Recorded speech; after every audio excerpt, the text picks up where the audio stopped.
बिस्मिल्लाहिर्रहमानिर्रहीम, welcome back. आज हम देखने जा रहे हैं कि हम सॉफ्टवेयर स्विच 40 गेट फायरवॉल में किस तरह कॉन्फ़िगर करते हैं। सॉफ्टवेयर स्विच जिस तरह नाम से ज़ाहिर है ये सॉफ्टवेयर वाला स्विच है। अब देखें दो डिवाइसेस के बीच में कोई स्विच हमने फिजिकल हार्डवेयर स्विच यहाँ नहीं लगा। वैसे तो लैब एनवायरनमेंट में हम अपने पास एक स्विच रखते हैं, उसको हम फायरवॉल से कनेक्ट करके फिर आगे मल्टीपल डिवाइसेस को इस स्विच के साथ कनेक्ट करके अपनी कॉन्फ़िगरेशन कंप्लीट करते हैं। लेकिन ये सॉफ्टवेयर स्विच इसकी फैसिलिटी आपको 40 गेट के अंदर भी मिलती है, तो उसके अंदर हम इसे यूज करते हुए एज अ नॉर्मल स्विच जैसे हम यूज करते हैं उसकी फैसिलिटी भी हो सकती है। तो इसका पर्पस क्या होता है? फॉर एग्जांपल आपके पास 10 एंड यूजर्स हैं, आपके पास एंड डिवाइसेस 10 पोर्ट्स पे कनेक्ट करनी है, तो वो आप डायरेक्टली इसमें भी यूज कर सकते हैं। या फॉर एग्जांपल हमारे पास डिफरेंट एक्सेस पॉइंट्स हैं, तो हम उसको डिफरेंट पोर्ट के साथ कनेक्ट करके उनको वर्चुअली कंबाइन करके हम उसे सॉफ्टवेयर स्विच के थ्रू कॉन्फ़िगर कर सकते हैं और एक ही पॉलिसी लग जाएगी। अगर वैसे तो देखा जाए तो हमारे पास जो फायरवॉल है उसके हर पोर्ट एज अ राउटर की पोर्ट की तरह डिफरेंट सबनेट की आईपी असाइन करनी होती है। हर पोर्ट को डिफरेंट सबनेट की आईपी आपको असाइन करनी होगी। लेकिन सॉफ्टवेयर स्विच में हम उसे एज अ इन सारे कॉम्बिनेशन और पोर्ट ग्रुप्स को हम as a normal switch use करते हैं, एक जैसे स्विच को की तरह इस्तेमाल करते हैं हम इसे। तो जनाब इनिशियल कॉन्फ़िगरेशन है, हमें फायरवॉल के कंसोल को एक्सेस करना होता है नॉर्मली जैसे हम इसके कंसोल को एक्सेस करते हैं। लिमिटेशन ये होगी यहाँ पे इसमें कि आप सिर्फ 3 पोर्ट का इस्तेमाल कर सकते हैं। एवोल्यूशन जो लाइसेंस है आपके पास, हमने सिर्फ 3 पोर्ट्स का इस्तेमाल कर सकते हैं। अब चौथी पोर्ट में मैनेजमेंट पे इस्तेमाल यहाँ होगी नहीं, हमारी लैब नहीं हो सकती फिर। सो दैट्स व्हाई हम ये जो वैन की इंटरफेस है इसी को हम यूज कर रहे हैं एज अ मैनेजमेंट। रिकमेंड नहीं है, जो रियल एनवायरनमेंट पे आपको डिफरेंट पोर्ट्स कनेक्ट करनी होती है। ये मेरे पास यहाँ लाइसेंस है। अब जरूरी चीज ये है कि आप अपने ये सीरियल नंबर देखिए, आया इस सीरियल नंबर की रजिस्ट्रेशन आपके 40 नेट फायरवॉल की जो वेबसाइट जहाँ पे आप अपने अकाउंट से लॉग इन हुए हैं, तो आया उसमें ये देखें आपके यही नंबर हमारे पास चल रहा है इसका। तो यहाँ हम देखें तो ये 95E और ये भी 95 ही, तो दोनों लाइसेंस इट मीन्स हमें लाइसेंस का इशू नहीं आएगा। अगर इस सीरियल नंबर में कोई डिफरेंस हुआ तो आपको वो फर्स्ट एंट्री जो आपके पास पोर्टल ओपन होगी उसमें आपसे लाइसेंस मांगेगा, वो कहेगा आपका लाइसेंस जो है वो वैलिड नहीं है।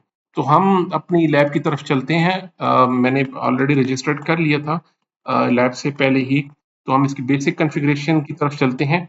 सबसे पहले इस कंसोल को एक्सेस करना होता है, तो एज यूजुअल हम देखते हैं कि हमारी पोर्ट फर्स्ट पे हमें कौन सी आईपी मिली। तो हम जनाब ये मेरे पास 27.29 आईपी आ गई। इसे हम सेलेक्ट करके राइट क्लिक करके अपने न्यू टैब में जाके पेस्ट करके और एंटर और एडमिन और पासवर्ड दिया हमने, तो हम फर्स्ट इसके जो डैशबोर्ड है उस पे आ जाते हैं। ये जो होस्ट नेम पासवर्ड ये सब चीज़ें हम बाद में भी कर सकते हैं, शुरू में भी कर सकते हैं। तो अभी क्वेश्चन ये है कि हम अपने सॉफ्टवेयर स्विच की तरफ आ जाते हैं। तो जनाब यहाँ पे देखिए मैंने ऑलरेडी एक सॉफ्टवेयर स्विच बनाया था, ऑलरेडी से पहले मैंने बनाया। तो हम ये करना चाह रहे हैं कि हम इसको पहले डिलीट करेंगे। अगर आप इसको सेलेक्ट करेंगे तो यहाँ डिलीट का ऑप्शन देखें ग्रे है, तो ये आप देख सकते हैं यहाँ पे ग्रे ऑप्शन, मतलब डिलीट नहीं कर सकते इस तरह। तो करना ये होता है, अब लर्न इस जो लर्निंग है सीखने वाली बात ये है कि आप यहाँ पे अगर देखें वो बता रहे हैं ये 2 रेफरेंसेस पे 2 जगहों पे इस्तेमाल हो रहा है हमारा सॉफ्टवेयर स्विच, 2 रेफरेंसेस में इस्तेमाल हो रहा है। तो हम ऐसा करेंगे, वो रेफरेंसेस डिलीट करेंगे सबसे पहले। वो कह रहे हैं एक तो आपका ये एड्रेसेस यूज हो रहे हैं, ठीक है जनाब इसको हम डिलीट कर लेते हैं। और दूसरा वो कह रहा है कि ये डीएचसीपी सर्वर में भी इस्तेमाल हो रहा है, तो हम इसे भी डिलीट कर लेते हैं। तो 2 रेफरेंसेस जहाँ पे ये इस्तेमाल हो रहे हैं, और पॉसिबिलिटीज क्या हो सकती है कि कहाँ-कहाँ ये इस्तेमाल हो सकता है। तो पॉसिबल यूजेस आपके बहुत सारे हैं। देखिए बहुत सारी जगहों पे इसका यूज हो सकता है, तो लेकिन वो करंट यूजेज आपको बताया कि इन जगहों पे इसका इस्तेमाल हो रहा है। रेफरेंसेस डिलीट करने के बाद अब हम देखते हैं, तो ये देखिए हमारे पास डिलीट का ऑप्शन आ गया है, हम इसे डिलीट कर रहे हैं जनाब। तो ये सॉफ्टवेयर स्विच जो मैं पहले बना चुका था इसको मैंने डिलीट कर दिया है। अब नॉर्मल हमने अपने जो पोर्ट 2 है, यहाँ पे हमारे पास पोर्ट 2 और पोर्ट 3 है। तो पोर्ट 2 पे जाके हमने उसको नाम दे दिया, रोल असाइन कर दिया और कोई आईपी असाइन नहीं की। और अगर आप चाहते हैं पिंग असाइन करना चाहते हैं तो पिंग असाइन कर लीजिए। इसी तरह हम लैन 2 में जाते हैं, लैन 2 को एक्सेस करके यहाँ पे ये देखना है कि इसका रोल हमारे पास लैन है, नाम रिक्वायरमेंट में कोई आईपी नहीं देनी, पिंग रख सकते हैं, आप पिंग रख लीजिए, ओके कर लीजिए। इसके बाद न्यू में जाएं, इंटरफेसेस में जाएं, इंटरफेस में जाके हम यहाँ पे एक नाम दे देते हैं। हम कहते हैं ये मेरे पास सॉफ्टवेयर स्विच है। अपनी जो डिज़ाइन है नेटवर्क का उसके हिसाब से आप अपना इसका नाम वगैरह दे दीजिए।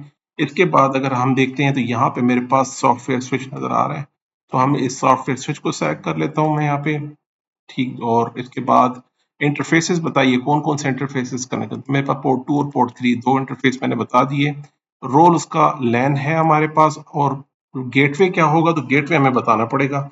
तो हम कहते हैं इसका गेटवे हम कह देते हैं 10.10.10.254/24। तो ये मेरा सबनेट होगा और इस पे हम पिंग भी अलाउ कर लेते हैं। और DHCP कह रहे लगाना है तो हम चला देते हैं DHCP। यहाँ पे हम कहते हैं कि ठीक है जी DHCP भी चला दीजिए, लेकिन 254 लास्ट आईपी नहीं होनी चाहिए, कन्फ्लिक्ट आ जाएगा। तो हमने 200 रख लिया, मास्क सेम है और डिफॉल्ट गेटवे भी सेम। बाज़ औक़ात हमें डिफरेंट गेटवे भी रखना पड़ता है डिफरेंट सिचुएशन में। इसी तरह मुख्तलिफ DNS रखने पड़ते हैं। हम कहते हैं जो अभी फायरवॉल में DNS रखने जा रही है यहाँ पर, आप वही DNS इसको डिस्ट्रीब्यूट कर दीजिए। और इसको हम कहते हैं ओके जी, ये हमारे पास सॉफ्टवेयर स्विच आ गया जनाब। आईपी भी चेंज हो गई।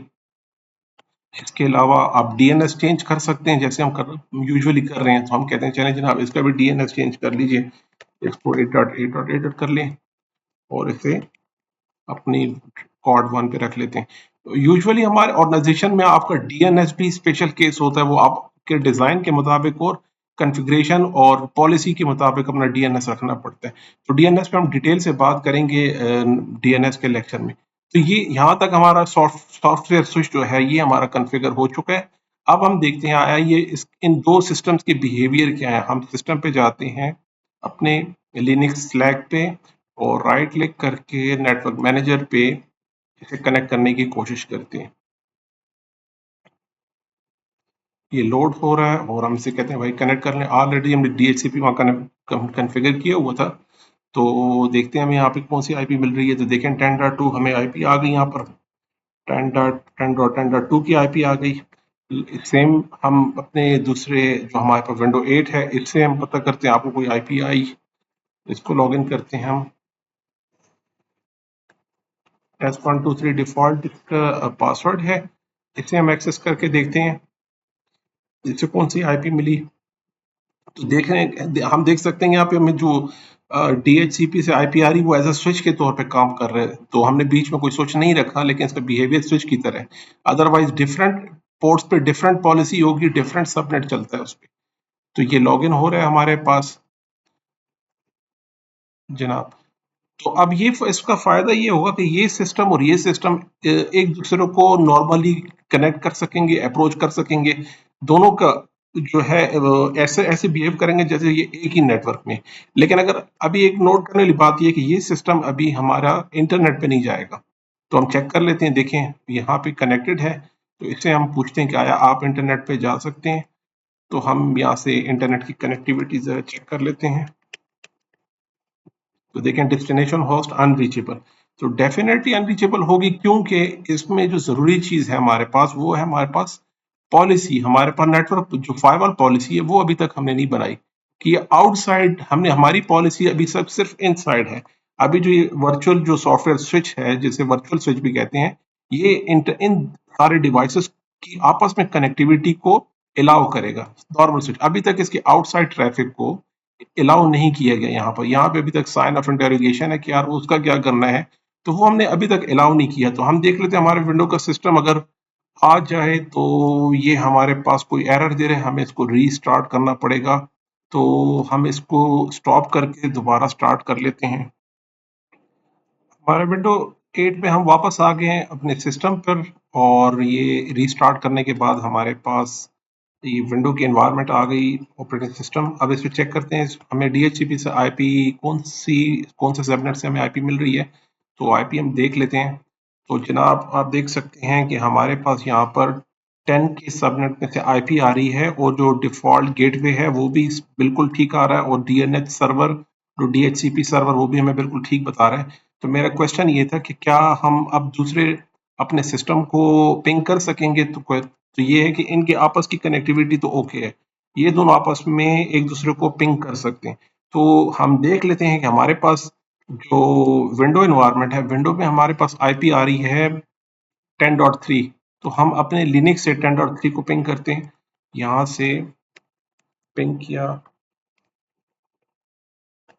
3 को, तो हम 3 को पिंग कर सकते हैं। आप अपने जो नेबर डिवाइस है उसे हम बिल्कुल पिंग कर सक रहे हैं। और हमारे पास इस सिस्टम पे कौन सी आईपी है जनाब? इस सिस्टम पे हमारे पास आईपी है 10.2। तो हमारे पास यहाँ पर है 10.2। तो हम अपने विंडो एनवायरनमेंट से 10.2 को भी देख लेते हैं। यहाँ से हम देखते हैं, जैसे कि पिंग करते हैं हम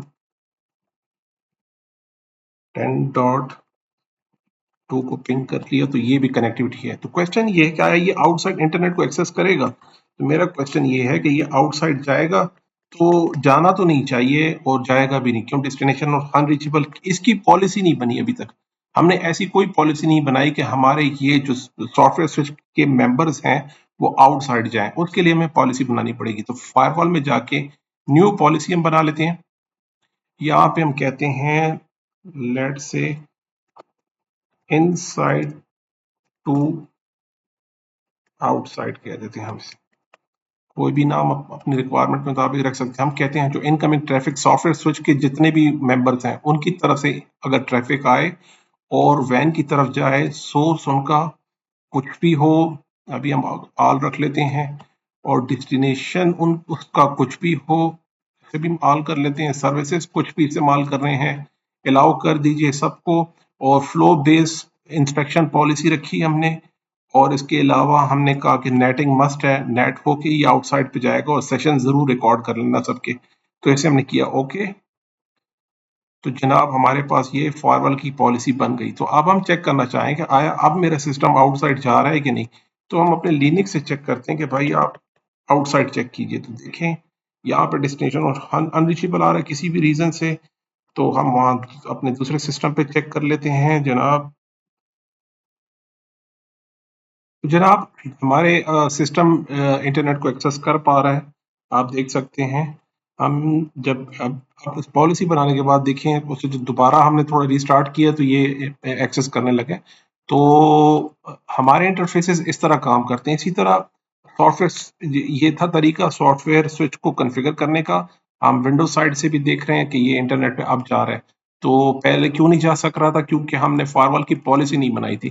फायरवॉल की पॉलिसी बन गई है और उसी को हिट करते हुए ये आउटसाइड जा रहा है। तो चेक कैसे करेंगे? डैशबोर्ड पे आके हम यहाँ देखते हैं कि फायरवॉल की कौन सी पॉलिसी के इस वक्त अप्लाई हो रही है जिसके अगेंस्ट ये सिस्टम हमारे आउटसाइड जा रहे हैं। तो कह रहे देखें ये वाली पॉलिसी के अगेंस्ट आपकी आउटसाइड आप जा रहे हो। तो सिस्टम कौन कौन से हैं वो देख रहे हैं हम। 10.2 और 10.3 ये दो सिस्टम है हमने रखे हैं। ये हमारे पास विंडो का है, ये लिनक्स का सिस्टम है, और दोनों सिस्टम एक्सेस कर रहे हैं। तो डेस्टिनेशन वगैरह और उसकी एप्लीकेशन ये सारी, तो ये आउट ऑफ टॉपिक क्वेश्चन है। तो ये था हमारा software switch, how to configure the software switch in FortiGate firewall. Channel को सब्सक्राइब कीजिए, कोई क्वेश्चन आप कमेंट कीजिए, लाइक कीजिए, और डिस्क्रिप्शन में मेरा नंबर भी होगा। आपको कोई भी किसी किस्म की हेल्प चाहिए तो कांटेक्ट कीजिएगा। अपना ख्याल रखिएगा जी। अल्लाह हाफिज।